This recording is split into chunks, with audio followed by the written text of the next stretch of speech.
If you've ever wanted to get back at somebody or prove somebody wrong, this episode is for you. This week, we're going to talk about I'll show you energy or revenge goals and why setting goals with a motivation to get back at somebody is going to be detrimental to you and to all of your future goals.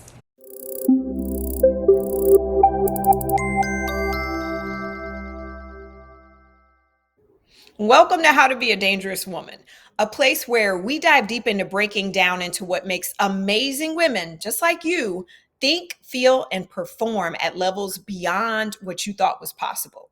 This is a place where women learn what it truly feels like to have it all without guilt, without imposter syndrome, and without overwhelm getting in the way. I'm Dr. Crystal Connor, and together we're going to explore the health, mindsets, and strategies that distinguish the world's top performing women. And you're going to walk away with the exact tools that you need to build and create a life on your own terms. Hi there, my friends. It is summertime here in Atlanta, and it's been in the upper 90s forever. I'm not a fan of sweltering heat, so I've been doing a whole lot of reading, planning, praying, thinking, and journaling. One of the things that I've been thinking about lately is different motivations to get things done. I don't know about you, but I am motivated in many different ways, some good, some not so good. There's a certain type of motivation that I used to really lean very heavily on and often found myself driven to, which is what I want to talk to you about today. The type of motivation I'm talking about is that kind of motivation that is fueled by a desire to prove somebody wrong or to make them feel bad in some way. It's the I'll show you energy that drives us to want to achieve something. Like if you grew up and didn't have a lot of money and were made fun of, so then you decide, okay, I'll show them. I'll make so much money that they beg to be around me, to work for me.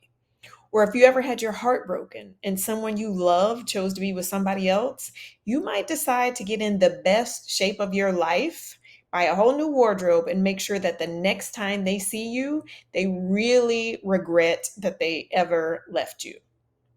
It could be that people laughed at your business idea when you first started or tried to discourage you and tell you that it would never work. And you're determined, fueled by your desire to prove them wrong, that your business will be a mega success. It may not be the easiest to admit, but I'm willing to bet at one time or another you set a goal in your life that was intended to make someone else regret the things they said or did to you. You've set a revenge goal before, my friend. It's not that this motivation doesn't work because it does, but I want you to consider the energy in which you're exerting in order to reach a revenge goal. Let's go back to our baseline to see how this line of thinking can eventually be detrimental when it comes to setting goals. Your thoughts create your feelings. Your feelings drive your actions, and the sum total of your actions are what gives you the results that you have in your life. So let's look at what happens when we set goals with revenge in mind. So let's consider that there's a circumstance that happens. It could be you lost your job, or you get dumped by the love of your life, or someone tells you that you're never going to amount to anything. You have a thought about that. That's a circumstance. Chances are the thoughts that you have about that create feelings of rejection or pain, sadness, anger, unworthiness, or even disappointment.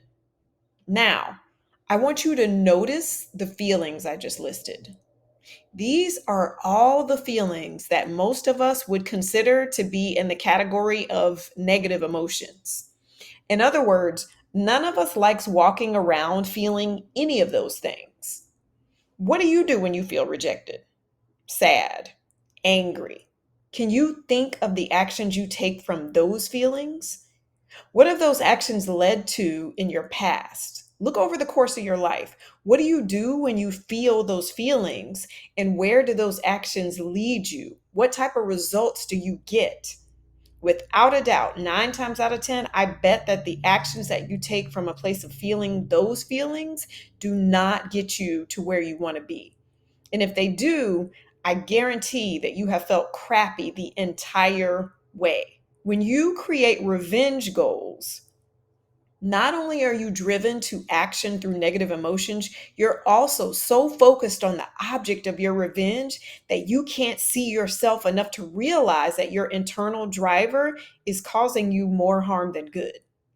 There isn't time to reflect on what's going on with you, within you, because you're too focused on showing the other person that you were right all along, that you're good enough, that you aren't a lost cause, that you're worth it.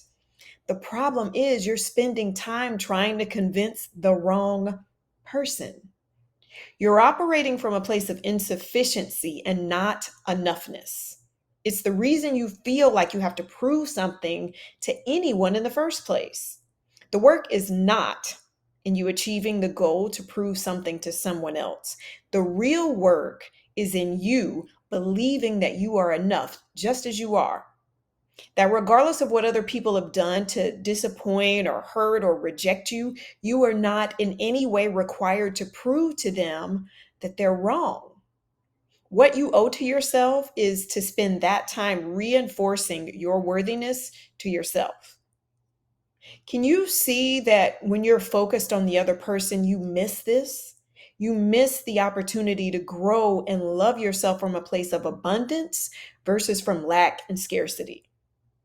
So think about that. You set a goal to prove to someone else that they're wrong, that they've made a mistake.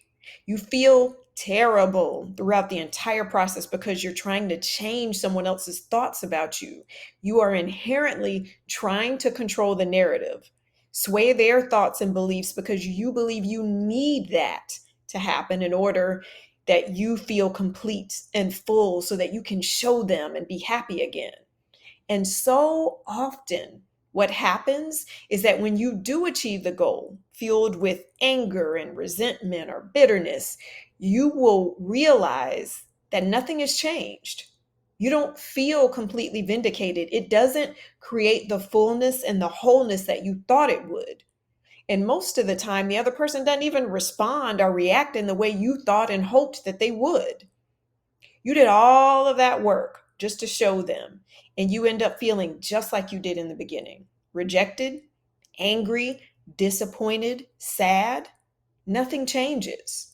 And to make matters worse, when you try and convince your brain to set another goal, to move on, and to set goals for yourself and not for others, your brain is going to fight you the whole way because it's become accustomed to the grit and the grind, the misery of the revenge goal.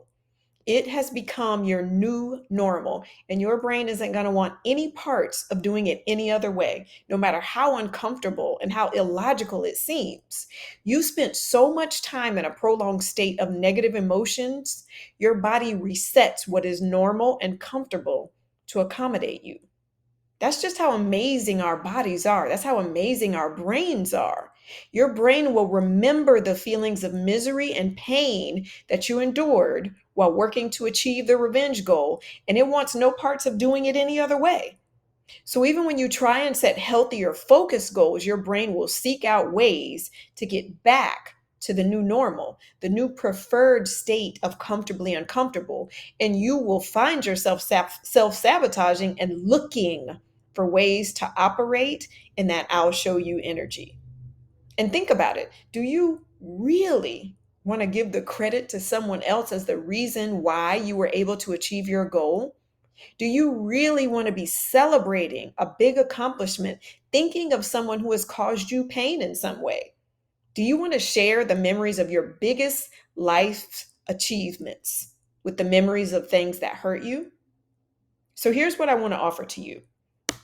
When you are setting your goals, never do so with the mindset that achieving that goal is necessary for you to prove yourself to someone else. Get yourself to a place of worthiness first and foremost.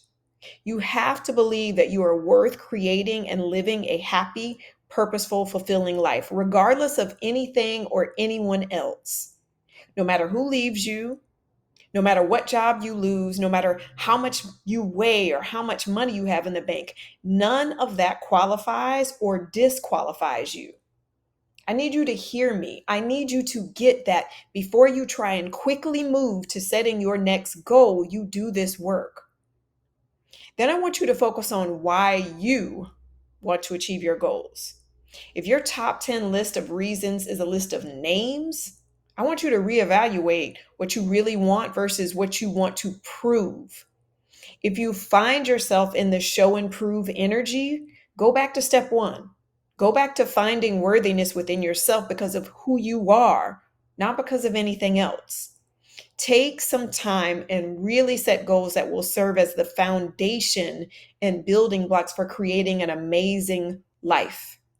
Goals that are life giving, ones that are focused on the present and the future, not the past.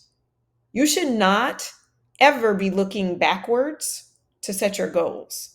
Your focus needs to be on who you are becoming, who you want to be, not who you were and who you no longer want to be. While you're working towards your goals, I want you to make sure you check in with yourself.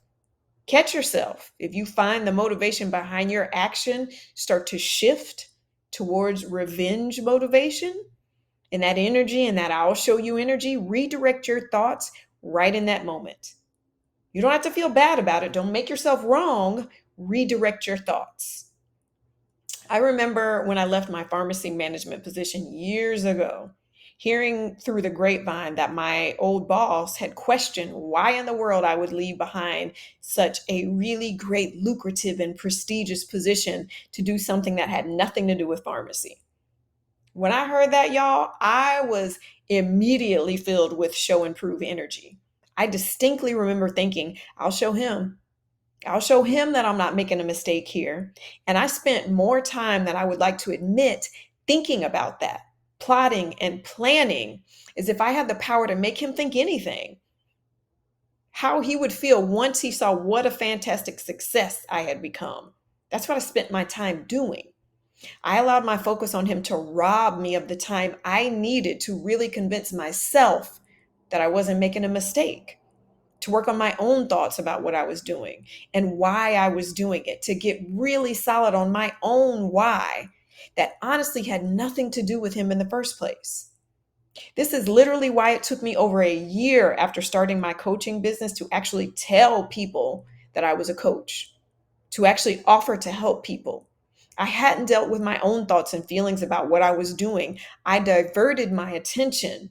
And when I should have been shouting, I can help you from the rooftops, instead I was struggling to say the words out loud to myself, to not feel silly for giving up my profession to become a life coach. I hadn't done the work.